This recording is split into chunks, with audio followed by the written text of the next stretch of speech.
Hi, welcome again to the RU ECN Podio series. We are back with the science influencers because we have a big group of them and they're all pretty cool. We want to know all about their experiences and what they're doing. So, we're here with Vishnu. I'm going to let you say your last name. My name is Vishnu Vasudev. Okay, there you go. And the first question I'm going to ask you, Vishnu, is what made you interested in the Science Influencers program? So I actually heard about science influencers a full year ago before like the last year's application cycle. I ended up not applying that year because I was a freshman and I didn't have any good rec letters from A&M professors really. But I've been interested in it for a while because science communication is something that I'm actually really personally passionate about. Actually, this shirt I'm wearing is for Texas Science Olympiad, which is a Ooh. competition for high schoolers that Texas A&M does. And basically, for me, science outreach is a big part of like something I value. So every year, I volunteer at a whole bunch of different science competitions and educational activities for middle, high school, and elementary school kids because I think in like an alternate life, I would have wanted to be a science teacher. You know, like I just really like that outreach aspect of it and teaching science to people. And so that's what got me interested in science communication. That's awesome. That's a great answer. Okay, and on that note, what do you think science communication, what the role of science communication is in agriculture and food systems today? Why do you think it's important? Yeah, so as we live in our modern world today with food systems that are even more integrated and larger in scale, farmers are so much more dependent on the government and public policy in terms of how they can be successful with agriculture.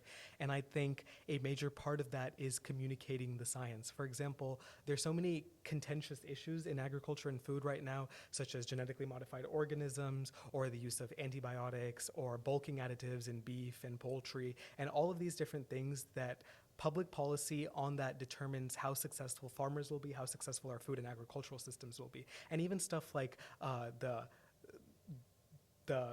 subsidies for like different grains. Like for example, like in the U.S., we use high fructose corn syrup as a sweetener because corn subsidies make it cheap. All of that policy matters so much, and today in our world with social media and everything, people see all this information about food and agriculture and nutrition all the time, but it's not necessarily from the most reputable sources. And because of that, they can form opinions and thus influence public policy in ways that aren't necessarily the best for our farmers and our food system. So I think that the agriculture and food science industry as a whole, just like the broader scientific community, needs to take more of a first person responsibility in how we communicate our science, because that makes a huge deal, whether it goes from funding to public acceptance to everything in between.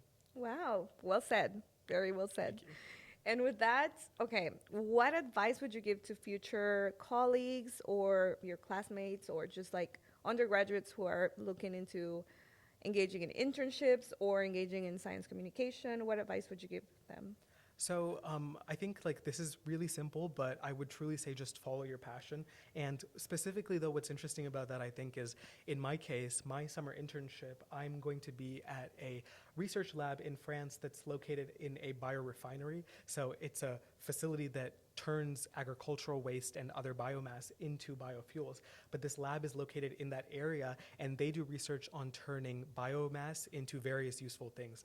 And the interesting thing about this is that this is, so to say, very much a chemistry lab, but I'm not a chemistry major. I'm not a biochem major either. I'm a biomedical engineer. And so when I was applying to this program at first, when I was looking through the list of majors that they accepted, my major wasn't on there.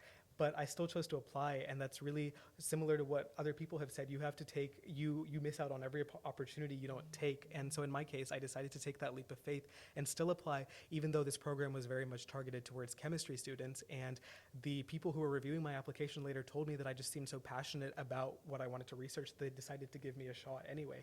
And so if I hadn't done that, I would have never gotten this opportunity. So I think as an undergraduate student, it's very easy to see so many opportunities that say they're geared towards people who have more experience or so many things like that, especially when you're a freshman and sophomore. But genuinely keep applying, keep trying at those things, because sometimes you will get it, and that can be truly life-changing. Once you have that experience down, then the whole world has opened up for you and you have so many future opportunities. And I would honestly say that I'm really passionate about this because as a biomedical engineering student, I learn a bunch of different things in my classes, but this particular area of chemistry was something that I was personally interested in, but finding it hard to personally experience more of through what I do here, just because it's kind of a different field. But this opportunity is a great way for me to broaden my horizons personally, and I know that that will allow me to grow so much too. So there's really so many reasons to like not be afraid to like reach out and try to achieve things that you never thought were possible, because sometimes you will be able to do it, and that is truly, that makes everything worthwhile. Wow, that's awesome. Yeah. And that's true. You know, science communication is in every field. So, like, it's great that you get to experience this new area that you've been interested in. Thank you so much for joining us. And that's just great.